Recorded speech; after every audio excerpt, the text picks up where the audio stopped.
Hi, guys. Welcome back to the Bougie and Bagged podcast. My name is Neely, and I am your host. And today I am joined with Keri Modlin. Many of you guys know her from TikTok and Facebook. I found her on Facebook. She shared one of the most difficult times in her life. It was a very high risk pregnancy, months of living in the hospital, and becoming a first time mom all at the same time, and then trying to find purpose in the middle of all of that. Hey, welcome to Bougie and Bagged, where we prove you can be that girl and have a bag. I'm your host, Neely. Let's get into it.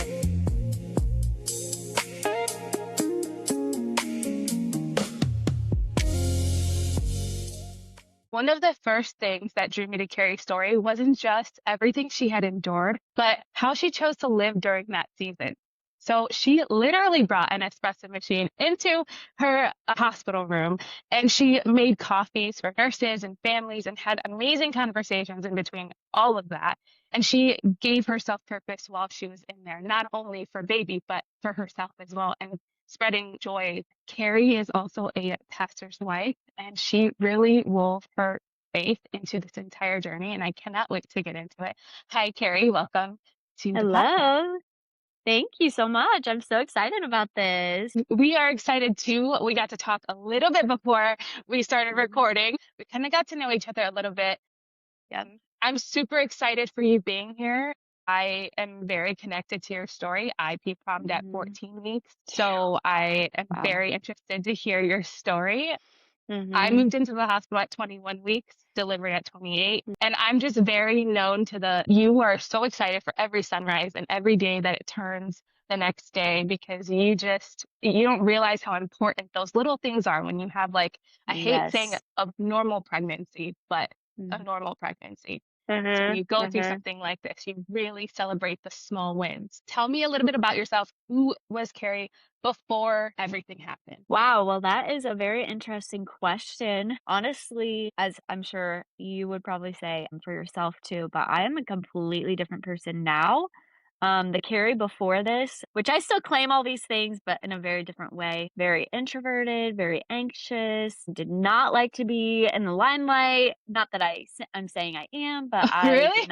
I did not like to put myself out there. I was a very, very, very private person. And I also was a very naive person as well, just thinking, bad things can't happen to me or won't happen to me. It's always one of those things like that happens to someone else, never to me. That type of Yeah. vibe, I guess. Yeah, I 100% agree with that. How old were you when you got pregnant?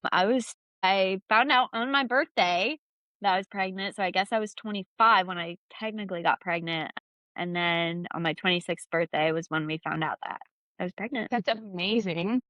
I Mhm. mean, did you ever think that something like this could happen?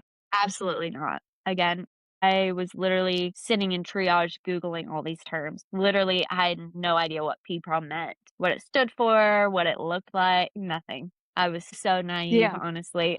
So let's go to the day that it all happened. So how did you Yeah. actually figure out that you had ruptured? Yeah. So it was the week of Christmas, this past Christmas, and we ironically were hosting this year, which I look back and I think that is just God's generosity that we weren't stuck in either North Carolina or Ohio because we don't live close to either of our families. So we were hosting Christmas. And we wanted to celebrate our Christmas by ourselves, just the two of us before everybody got in, family got here, and we started, celebrating. So the Monday before Christmas, we went out on a date. We had a nice dinner. We came home. We did gifts. And then this is also a very transparent part of our story and very vulnerable part of our story. But later that evening, after we had sex, was when I realized that my water had broken. I was getting ready to go to bed and noticed a lot of fluid, a lot of leaking. And I was just still thinking like, oh, this will never happen to me. This isn't happening. And I went to bed thinking everything's going to be fine in the morning. Nothing's wrong. Woke up the next morning. I was getting ready to leave for work and still was leaking a very, very good amount. My husband was the nervous Nelly in my pregnancy. I guess also a side note is we had miscarried last spring. And so we were just very anxious during this pregnancy, very nervous, especially in the first trimester. When we were out on our date, my husband looked at me and he said, "What are you most worried about now?" Because, we were in the clear, so to speak, because we were out of the first trimester. And I looked at him. I said, anything can go wrong at any point. And he was just kind of like, "Oh, yeah, you're right." But again, the mentality of it won't happen to us. Fast forward to December. I was getting ready to leave for work, and he was the one on chat, Googling all these things, asking all these questions. I was getting ready to walk out the door, and he just said, "Call your doctor on the way to work." I was like, okay, whatever. Left in a rush because our family was coming in that day. They were on their way from North Carolina already. I left for work. I was on the way, called my doctor. The nurse I talked to, her tune quickly changed in the middle of the conversation. And she was like, "Just come in right now." And that's kind of the first moment, like deep in my gut. I was like, this is not good, So I called my husband. I was like, "Hey, I'm actually just going straight to the hospital. Meet me there." I get there first because I was already closer. I was already on the way to work. And I go up into triage, go through everything, registration. They took a speculum test before he got there. It was just maybe 10 minutes after me. And I'll never forget sitting in triage in the bed, the notification comes up on my phone. "You have a test whatever it's called on my charts." The results. And the results, yes. New test results. And I opened it up and it said positive for PPROM. That was when I immediately go to Google and I'm Googling, what is PPROM? I'm seeing all these things about it before the doctor comes in, which is not great. And immediately I just start getting angry. I get angry at Josh. Again, I'm just being completely vulnerable. I get angry at my husband. Oh, yeah. And I just kind of shut down, especially from him. And we're sitting in triage. I was not being super supportive or kind to him in the moment, I'll admit. And it just felt like a weight started just kind of like piling up on the room for us. They, of course, took me up for an ultrasound to check the baby, make sure he was okay, and check my fluid levels, all the things. And still, I literally can't even look at my husband. I'm so angry. Again, that just is part of the parental guilt too, of like, in my mind, I was like, oh, if we didn't have sex, this wouldn't have happened. And obviously, like, he didn't force me to have sex, but it was just, I had to blame someone, and blaming him was easier than blaming myself, even though I was also blaming myself simultaneously. Yeah. So we were sitting there in triage and MFM comes in, which again, I was so naive, didn't even know what MFM was. I'm Googling literally everything, like Googling amniotic fluid levels, like what the numbers on the test results meant, just everything. And MFM, I'll never forget this. They come in, he sits down in a chair next to my bed. He looks at us and he says, "This conversation is going to get worse the more I talk." And right then was when I felt my body lift up off the bed. I completely disassociated. I could see the room from like up above the room. I could see myself next to myself. I wasn't hearing anything he was saying. I was looking at him, but I wasn't really looking at him. And in that moment, I had to use my therapist techniques that I've learned the last 2 years being in therapy. And I had to ground myself. I felt the sheets on my fingers. I felt the bed underneath my body, underneath my back, down my legs. I just had to engage every part of my senses. Hearing, I had to like see what he was saying, watch his mouth say these words, and then like engage my ears with what I was seeing. It was the most out of body experience I think I've ever had. Yeah. And just like to clarify, FM is maternal fetal medicine, correct? Yes. It's been a while. Yes, sorry. Forget. I just say all these medical terms and forget that not everyone knows what it means. And also not naive at all, because I did not know any of it either. Okay, good. I'm glad I'm not the only one then, because I felt just like a horrible mother, also not even knowing all these things. Yeah, that just all played into the guilt and just the parental guilt is what MFM said, and he addressed that.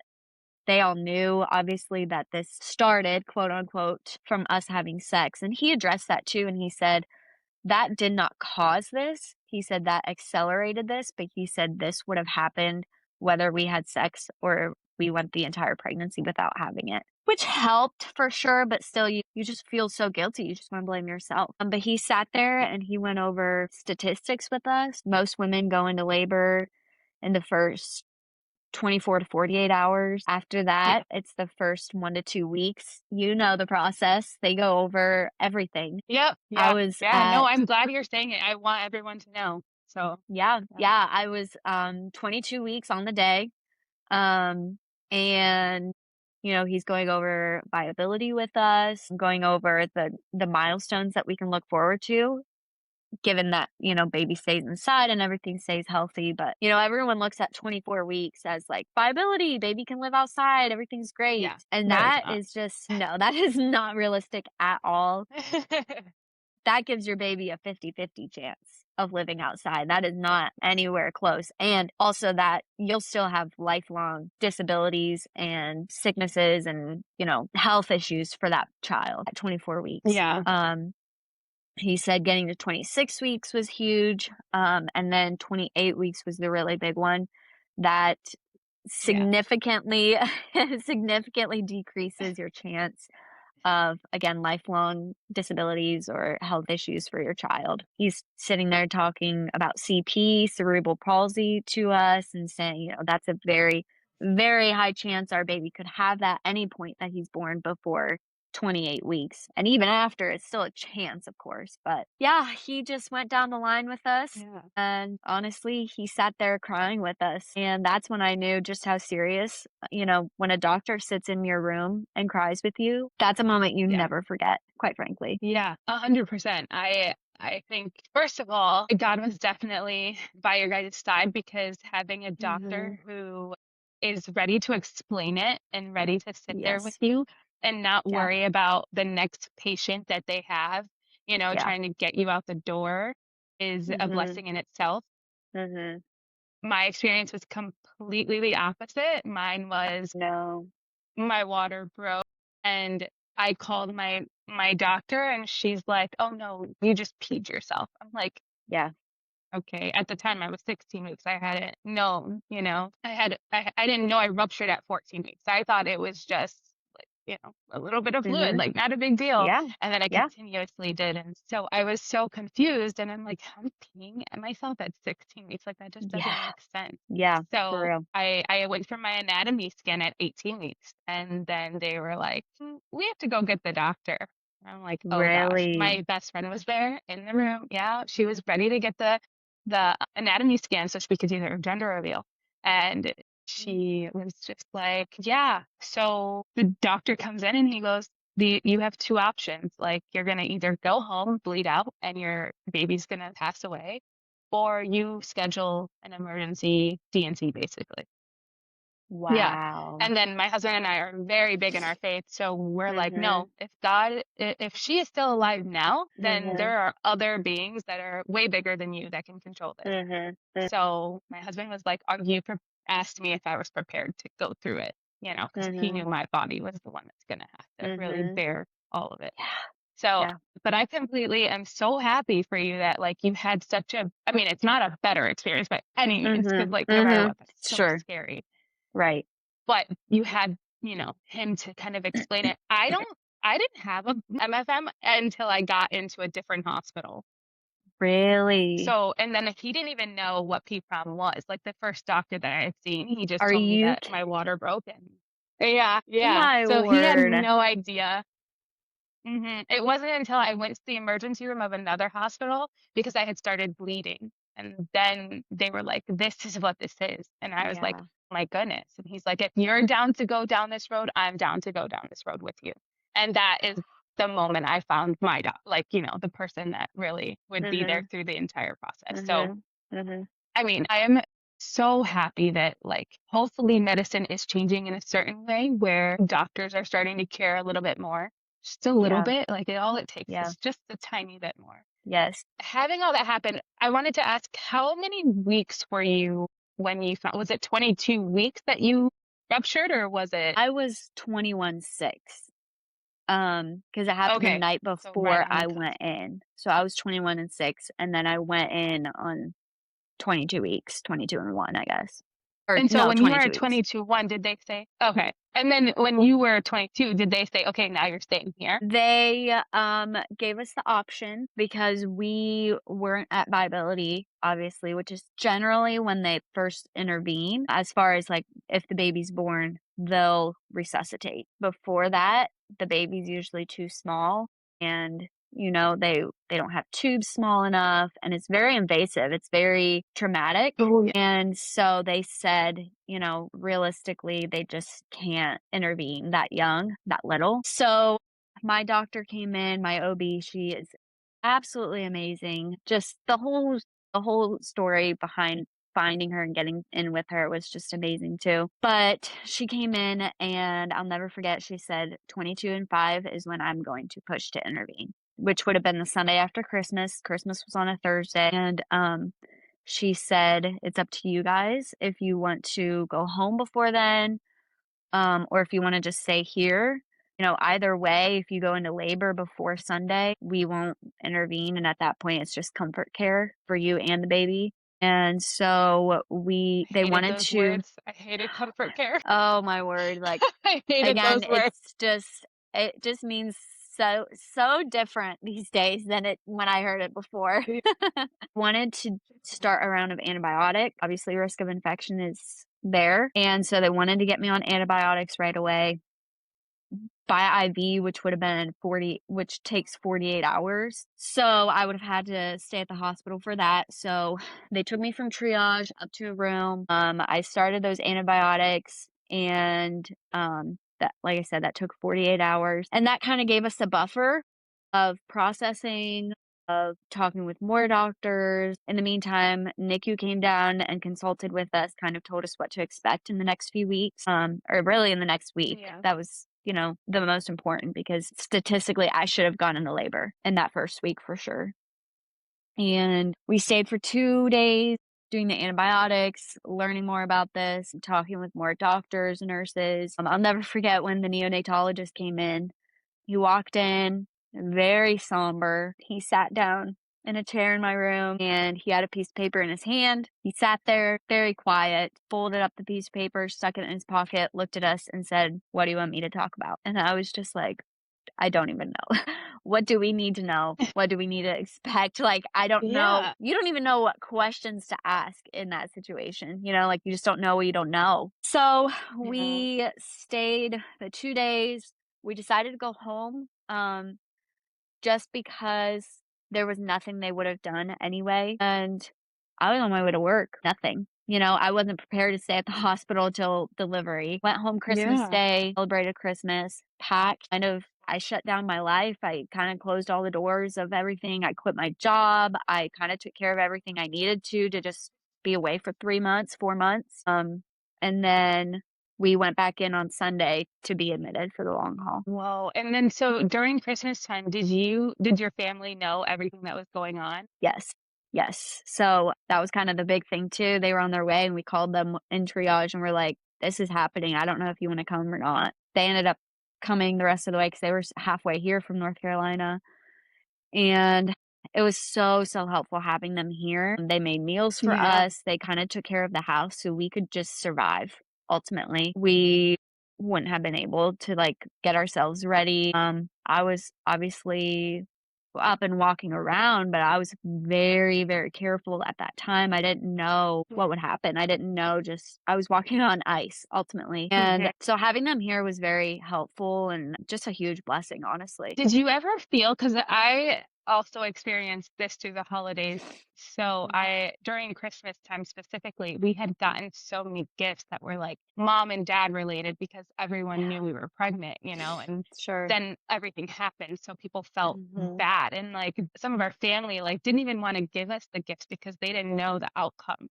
that was Yeah. going to happen. We got Yeah. mugs that were mom and dad to be and all that stuff. So did you ever feel that way during, because it's like more of a guilt on our end, not even their end. It's like, I feel bad that they feel bad for, you know what I mean? Like, Yep. so did you feel Yes. that way?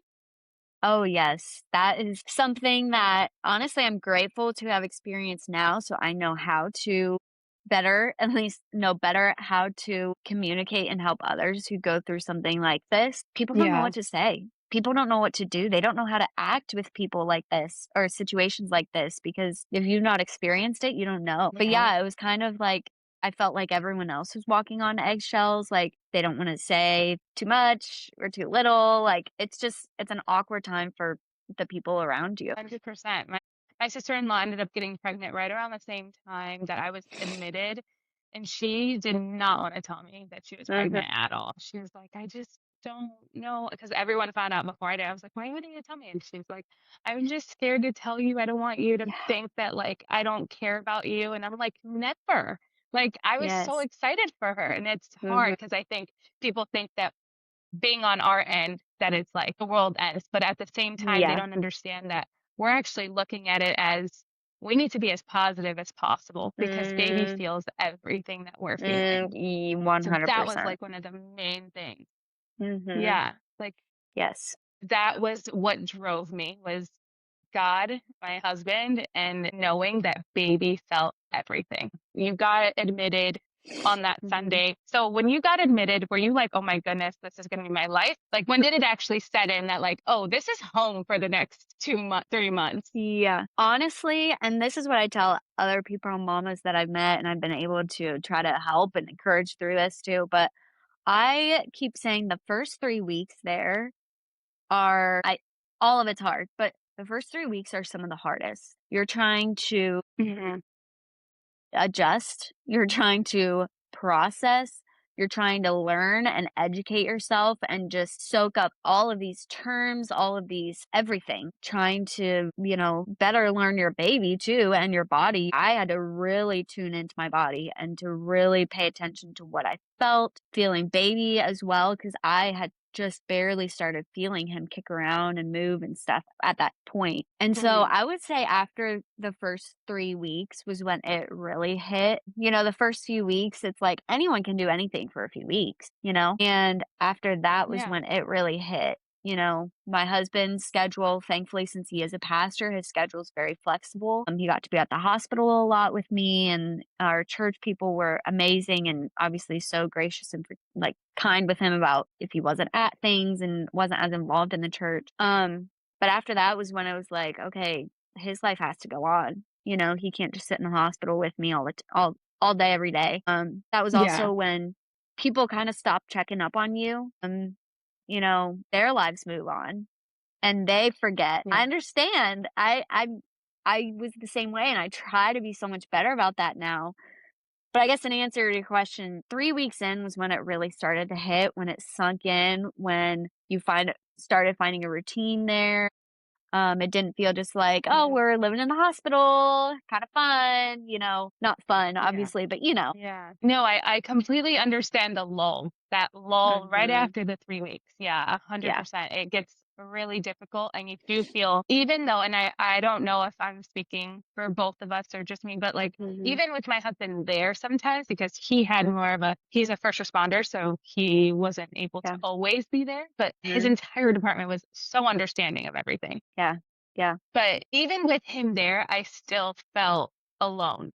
And Mhm. it Mhm. wasn't that it was because he was making me feel alone. It was just like as Mhm. mom, as feeling everything and having to mentally go through everything. And I'm like, if this Yeah. doesn't come out the way that we hope, like it's not our fault. And I know that. But at the Mhm. time, you're like, this is going to be my fault. Yes. Yes, 100%. I totally agree to that. Felt a lot of guilt and I felt Um, just a lot of shame, honestly, from my body. In my mind, my body failed me. And also coming off a miscarriage right into this is just like, Yeah. will we ever have quote unquote a normal pregnancy with a normal baby and a normal delivery or typical, I guess. And it's just, yeah, it's a lot mentally on the mom, just carrying that and carrying the weight of everything. Yeah. 100%. Like it's just it's a lot that people don't understand, and I've been able to talk to so many PPROM. I made one video on YouTube and it said like the title was like PPROM at 13 weeks. Mind you, this isn't back in 2019. Like Yeah. TikTok wasn't even around. And I don't know if you did Yes. this, but I drank a lot of water, Yes. because they said that it would Yes. produce more fluid. Mhm. So Mhm. about how much water did you drink a day? I try to drink at least 3 of my Stanleys, which is 40 ounces. I know that may Yeah. not seem like a lot, but when you're trying to get that down, that's a lot. Oh, that's what, over a It's around gallon, 100. right? Yeah. Yeah. Yeah. So So, that's a lot of water. mm, That's what they told me. My husband literally would never let me have my cup empty. He's like, "Nope, more." yes, yes. And during all that time, so this is my, like, I'm getting to the part where I'm like very interested in when were you like, "Oh, let's bring an espresso machine in here. Like, let's change the vibe of this. Let's." So that's a funny question. That was my husband's idea. I'll give him credit. It was completely his idea. He's a very easily influenced person. And one of our very best friends had bought this machine early February. So it was almost halfway through our stay there. And we, FaceTime them frequently. And my husband was like, we got to get one. We got to get one. We got to get one. And they're not cheap, right? This machine that we got, Yeah, I mean, no. they're hundreds and hundreds of dollars. And in my mind, I am the saver, he's the spender. I'm like, there are so many other things that we can spend hundreds of dollars on, like a car seat, a stroller, like all these baby things that we need, we can spend our money on instead of a stinking coffee machine. So he came to Yeah. me one day and he was like, I've got a really good idea. I think it'll really help you. He pitched it so well. I'll give it to him. He's like, I have a really good idea. I think you really need this coffee machine. I was like, me? I think you want it. But he was like, you can make Yeah. coffees for everybody. You can make coffees for the nurses. I think it'll give you something to do, something new, different to learn. I'm not a barista by any means. I've never worked in a coffee shop. I've never done anything like that. And so he was like, I think this is a really good idea. I was like, no, sorry, we have other things we can be buying with our money. So he started campaigning for it with my nurses. He got them on board. They were like, yeah, this is a really good idea. They just wanted coffee out of it, which understandably so. Yep. I would But do the same. finally, yeah. Oh, me too. But finally one day, I love Facebook Marketplace. I'm on there almost daily.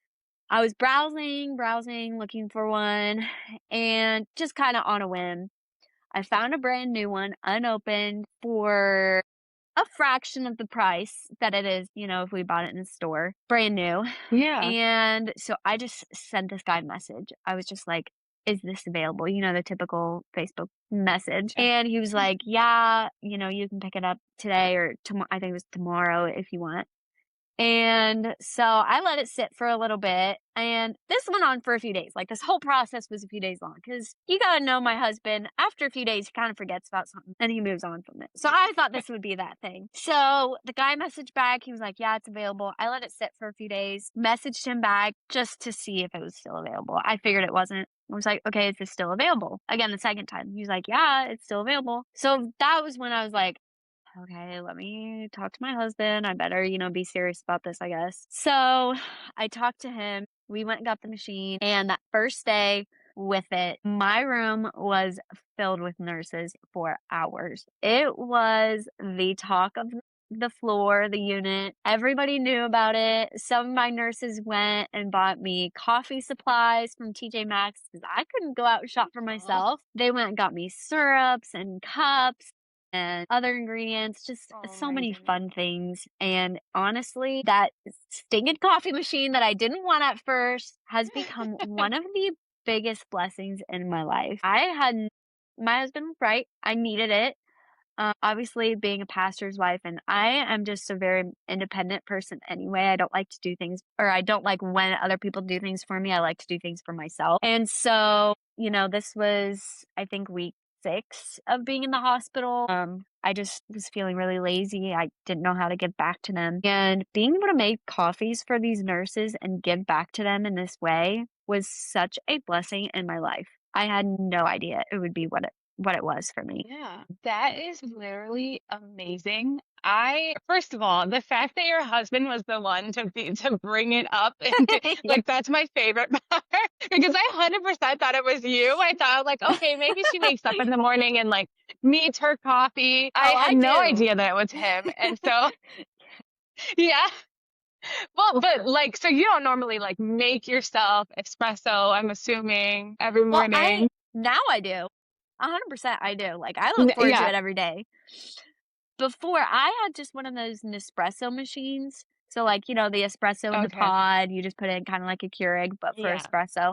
I had one of those, but Yeah. that's just a whole if you know anything about espresso and coffee, that's a whole different ballpark than this Ninja. Oh, yeah. It's just so much better. So I actually own a coffee company. That's why it was so I was Are like, you "My kidding? goodness, I wish I would have thought of that when I was in the hospital." I'm like, I literally told like when I showed my husband your page, he's like, "She brought an espresso machine." I'm like, "She literally put an espresso machine in her room." Like, what? It was just so funny and Goodness. I was like, I Yeah. never thought about it ever. Like Yeah. that never would have crossed my brain to and I complained about the coffee every single day. Every Yes. day I complained about the Yes. coffee.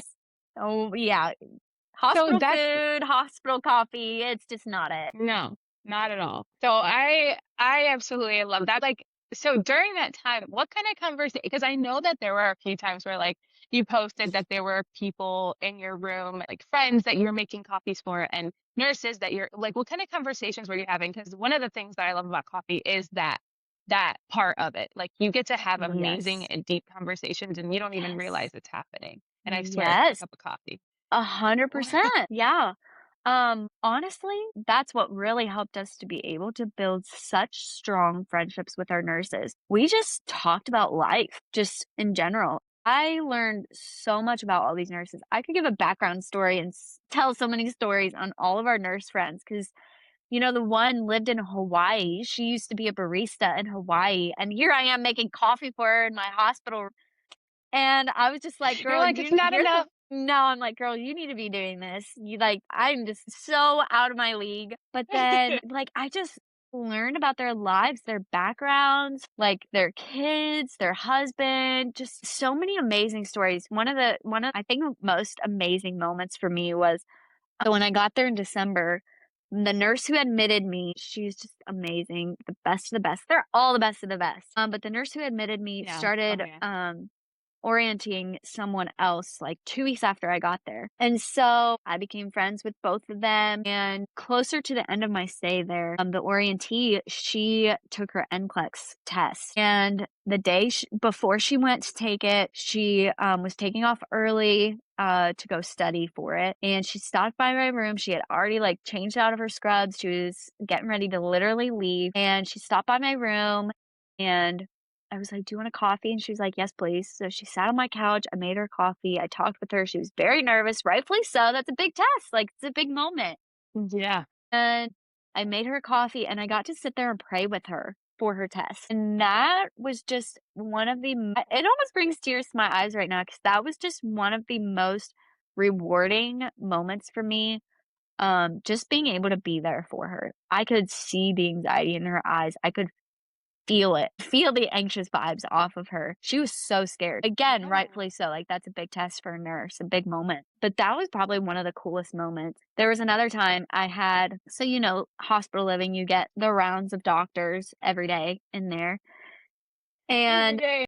a doctor came in. I think I maybe saw her one other day. And she was like, "So your doctor told me that you make coffee?" I was like, "Yeah, do you want one?" She was like, "Yeah, I'm getting ready to head back to the OR right now, but I might stop by when I'm out if you don't mind." I was like, "Yeah, please, that's what it's there for. Like, please stop in anytime. So it was hours later, and I was like, she's probably not going to come back. And she came back. She was like, I finally just got out of the OR. She came in, she sat on my couch. I made coffee for her. We chatted for a while. And it's just like, she literally just came out of the OR What? delivering a baby, and I just get to make coffee for her. Like, it was just Yeah. amazing. We just had so many good conversations with people. Honestly, they're some of my very, very close friends now. There's rarely a day that goes by that I don't hear or talk to one of my nurses. They end up becoming lifelong friends, that's for sure. 100%. Yes. We are the same way. They check up on it's been 7 years. And they check up on my daughter all the time. They ask about her milestones. They're like, first grade, oh my goodness, she's going to second grade. And like, they'll comment on everything. And so they become family. I mean, I cried with my nurses one day. There was so much going on in my life. And I was just like, oh my gosh, I don't want baby to feel anything. And she's like, honey, gonna have to feel at some point. Like, you have to. Yeah. And I just started bawling in her arms. My husband is asleep in the bed next to me. I was crying. Yes. Yeah. Oh, for real. I definitely had moments like that. Nurses came in. One specifically came in. I had her for just a few hours, and a couple days later she came in. She's like, how are you really doing? And I stood there just crying. She gave me a hug, and I was just like, this is hard. This is the hardest thing I've ever done in my life. And just those nurses being there every day see how hard it is. They don't undermine it. They realize how hard it is. And so just that bond you make with them is just like unlike any other. Mm-hmm. Yeah, I think for a while, like in the beginning, like you said, the first 2 to 3 weeks, I was like, I don't want to inconvenience anybody. I don't want to ask them for a pillow, let alone like, Yes. Because you hear everyone else calling them nonstop. Yes. And I'm like, I just don't want to be an inconvenience. And literally all three of my, they came in there like, you need to stop. Like, we are here to help you, not the other way around. You do not need to worry about us. 100%. I had one nurse came in and she started doing yoga with me. She's like, you need to do some breath work. Like, you need to stop worrying about everybody else. And I'm like, okay. You said that you were able to pray over the nurse did she pass? Were you able She to did. figure out? Yep. She passed. Yep. Yay. That was literally, Congratulations to her. I know. She's the best. She had me postpartum then. She was my nurse. But literally, I think it was the week of delivery, actually. And you don't find out right away. It's like a day or two later. I remember I was in labor and my room was just full of nurses the whole time I was in labor because, they're all like, congratulations. Like, they're coming to check on me and they're so excited and, all the things. Oh, yeah. And I remember there's a group of nurses out at the nurses station, which was right outside my room. And all of a sudden I just heard like cheering and clapping and stuff. And in my room, I was like, oh my word, she passed. Like that. I knew that's when she found the results and she passed. It was just so fun. That's amazing. And I'm sure she probably was so thankful for you for being able to not only pray with her, but just kind of ease her mind a little. Sometimes you don't know when you need that one person to just say the right thing. To be able to relax you. So that's awesome. And it seemed like you were able to kind of spread your faith around just in general through this entire experience. I mean, I got that from your posts, but are there any other ways that you think like kind of left a mark in the aspect of bringing your faith into this? Yeah. Again, just through the coffee, that was kind of just a segue to be able to just have a vulnerable, transparent conversation with these nurses. I heard some of their traumas from, whatever it may be, past marriages, just childhood, just anything. I got to hear all about that. And I got to share my story, a little bit of my past, my trauma with them, and show just what God's done in my life through all of that and how he's helped me get through it. Just the hospital experience alone, though, was a testimony of just God's goodness. I don't even think we had to really share that. I think they saw his strength in us, even though some days I literally remember laying in my bed crying, looking at the ceiling and saying, this cannot get any worse. Like, my life right this second cannot get any worse. Like, I was at the lowest of low I've ever been. And it was just God's strength that got me through. And that alone I didn't even have to speak for that. They saw that, you know? We got into just a lot of conversations with our nurses about church, you know, just not only our faith and, you know, I wear skirts, I look different. And not only that, but my husband being a youth pastor just helped us open so many doors for people. Um, yeah, it was just so much fun just sharing why we do what we do and our faith and just God's goodness to them. You know, some of them have never felt Yeah. God's love. And I'm not trying to put us on a pedestal at all or anything, but it was just, Yeah. it was Yeah. amazing being just a segue for God to work to these nurses and their lives. Yeah, and so like this was one of the things that like really got to me is like some people, especially during the time that I was in there, like people would be like, well, if I would get some comments on things that would be like, well, if God was there, then like why would he do this to you? Or Yes. Yes. aren't you angry at him?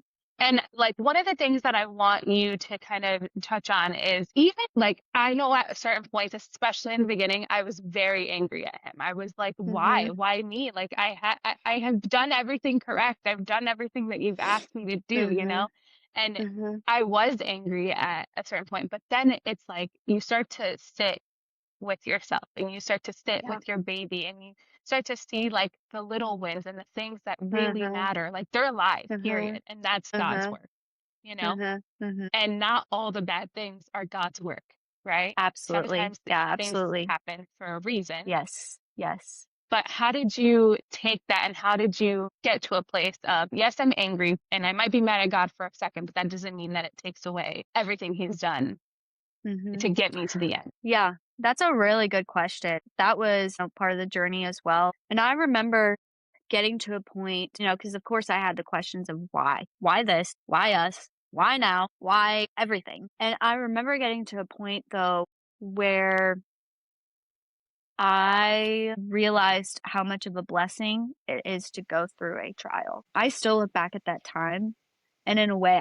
not in a way, I will never deny that I miss it. One of the reasons being God's presence was so close to me during that time when I literally felt like I couldn't pray for myself. I felt like I couldn't even pray for my own child. And just the prayers of everyone else carrying me, carrying us, but his presence was so close.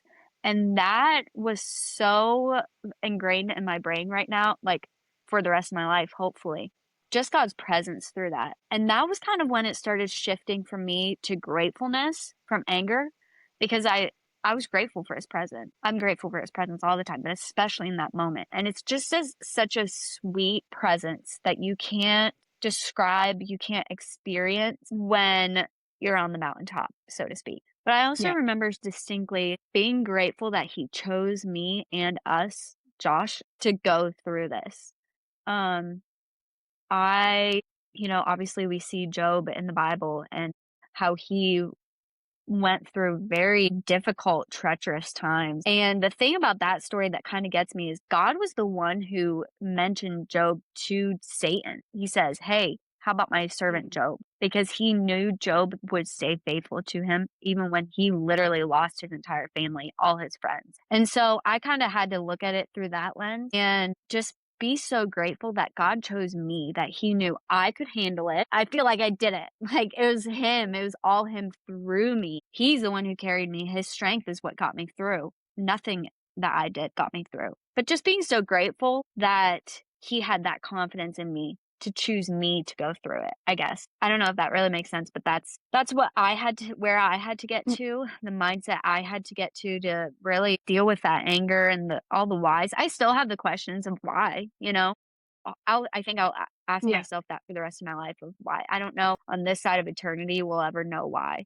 But that Yeah. really helped me to just learn to be grateful for it instead of just wishing it away. Yeah, I definitely felt when you said, you don't see it at the top of the mountain, but you do now, and you felt so close to him at that time, even though you felt like Mm-hmm. you couldn't pray for him.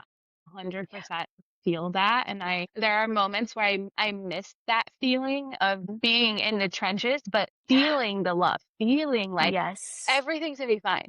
Like everyone around Yes. me is so scared and I'm Yes. scared too, but for some reason there's a sense of peace inside of Peace. me. And Yeah. I would always say like, Yeah, yeah, and I would always say, "It's my daughter." Mhm. Like, "It's my daughter, it's my daughter." Mhm. And my husband and I were sitting there, and even after she was born, I still had that peace. I'm like, because she was in the Yeah. NICU for 6 months. So I was like, Wow. for some reason, she's going to be fine. Like, I Yeah. know she's going to be fine. And my Mhm. husband would always be like, I 100% feel like it was God being as close to you as possible. And I Yes. 100% feel you on that. Like, Yes.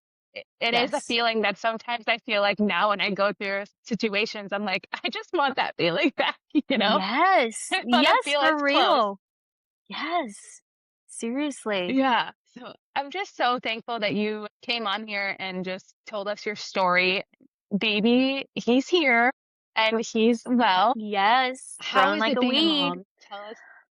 Oh man, it is one of the most rewarding things of my life. I love being a mom. I love learning him and learning like what he needs and like adjusting to like what he needs and stuff. And don't get me wrong, sometimes it's frustrating when I'm out and I'm like, "Ugh, I just want to be able to get 20 more minutes without having to feed you yet, just so I can get home or get this errand done or whatever." Don't get me wrong, it's so hard, but it's been so much fun. I've genuinely loved it.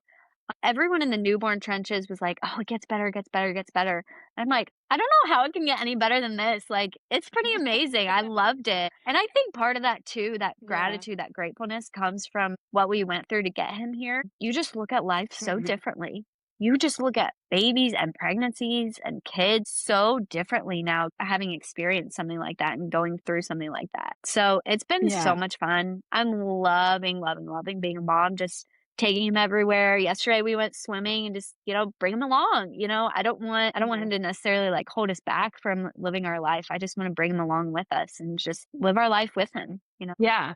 I think that was one of the things that I made a mistake on is, well, she was a NICU baby, so there was a Sure. little bit of a difference, but like Yeah. I was so scared of living life again. I was scared to even go outside because I had been living in the hospital for so long that I was just Yeah. like, what is life now? Like, where am I supposed Yeah. to do? Where am I supposed to go? I don't want to go to the grocery store with my kid. Like, what if Yeah. something Yeah. happens? What if, Yeah. so many what ifs. So Yeah. I 100% Absolutely. like, yes, living. I think one of the biggest takeaways from that is like make sure that you will continue living after you're Mhm.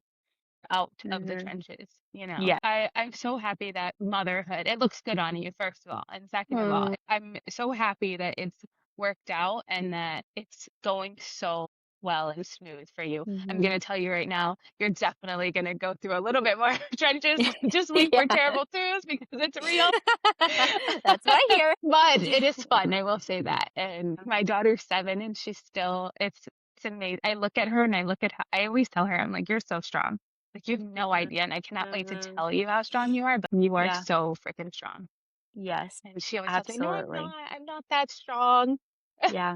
I'm like, trust Yeah. me, you have no Yeah. idea. 100%. But yeah, so last thing before we go, Mhm. there is something that I ask at the end of every podcast if I'm talking to somebody or even just for myself. If you could, well, there's two questions. If you could look back right now and give yourself any advice at that time, what would it be to get you Oh, through that's it? good. Oh, that's good. I would tell myself to live and enjoy every moment, even the hard moments. As I already mentioned, I look back and I miss that time for so many different reasons, but just truly live in each moment rather than living trying to just get through this season of life that you're in, this phase of life that you're in. Even in the hard, there is still something good. There's still something that you can be grateful for, even in the worst, worst, worst, lowest time of your life. 100%. I agree with that. I love that. And Mhm. then the last question. So, Uh, if there's a woman listening right now who's sitting in the hospital or who is sitting in a hospital bed knowing that they're about to start their journey of having PPROM or just being told that they have PPROM, what word you would want to tell them to get oh, them through that time? wow. That about brings tears to my eyes. Think about that. Yeah. For one, transparency and being real and vulnerable takes you a long ways. That's something I learned through my videos. My sister was the one who told me to make the videos, and I was like, no one's gonna watch it. That's stupid.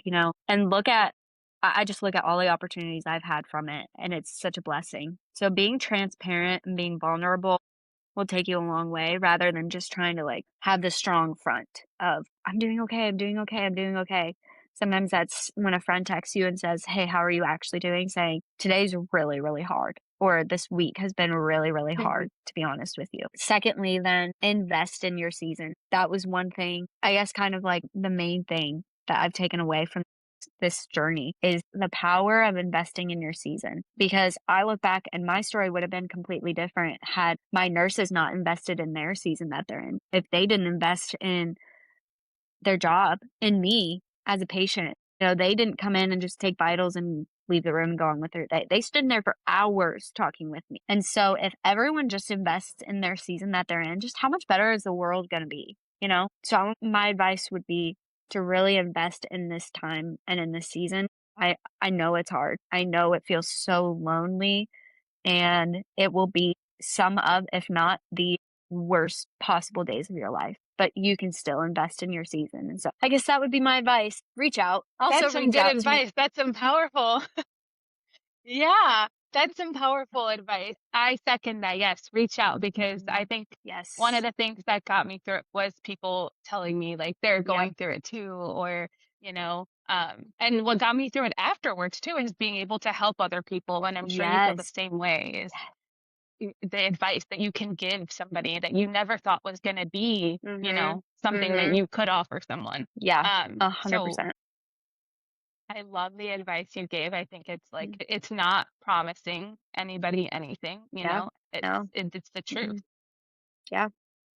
We tend to really be scared and not be vulnerable, like you said, and just tell everybody we're okay, everything's fine, even though Yeah. like you're living in the hospital, everything's not fine, Yes. Yes. So be vulnerable. And I'm Mhm. so happy for how things turned out, but also like the opportunities that you've gotten and just to see your face across the screen, Mhm. honestly. Like you have such a good Aw. aura and I'm thankful that you even allowed me to have you on the podcast and now part of my life. So Oh my goodness, I thank you loved it. so much I for being Thank you on. so much for having me on. This was such a blessing for me, and getting to meet you and talk to you face to face was just so much fun. I enjoyed it. Yeah, me too. But okay, where can everybody find you? Yeah, Facebook, I'm Keri Modlin, Hospital Living, and then on TikTok, you can find me again. It's Keri, Hospital Living, and PPROM. You can find me on both of those socials. Yeah, and it's KERIMODLIN, right? Yep, absolutely. Okay. Because I know some people will probably look up CARRIE. Yes, it's not the typical spelling of Keri. It's KERI. All right. Well, thank you so much, Keri, for being on the pod. Beckett. I can't wait to see how Beckett grows and just the milestones I'm so excited to be a part of. Whenever you're ready to come back, we're here, ready to Yes. watch you Oh, and that's so continue on the journey and nice. be. But we'll see you guys in the next episode. Bye. Bye.